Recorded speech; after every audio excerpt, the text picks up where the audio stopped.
Ole tun tuma hian thalaka watermark dalu dan snapseed panga dalu dan kan sui dawn ani masaberin snapseed kha kan hawanga tichuan heta chunga open a khan kan metanga thalak kan du ber kha kan vasilekanga tichuan heta hian effect hrang hrang lo oma siam sa tihangan equal vel china effect ki kan du khar lo point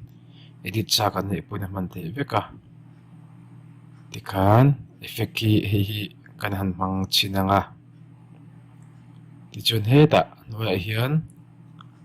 double exposure lai hian kan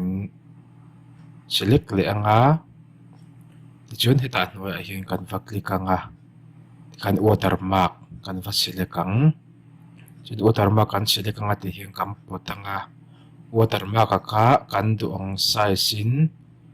ti hian kan han rem photanga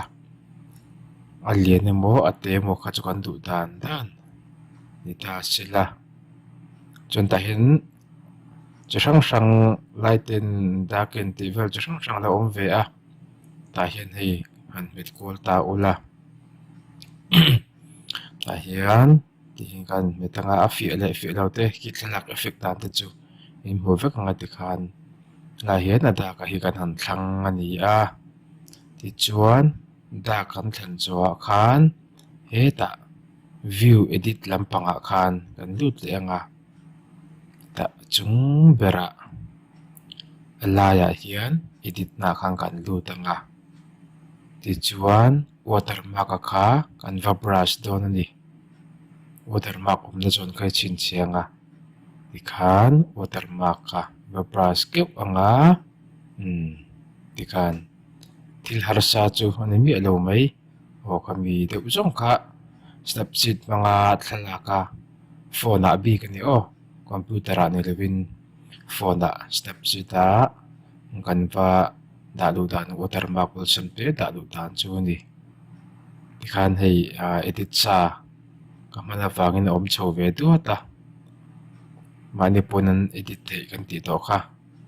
ti khan watermark hi da anga ti chuan heta original enchina original le da to no ti khian ki dang nam da kan tre thei ome ti khan kan export anga in save to mai don ni kha zum kha ni e an lo me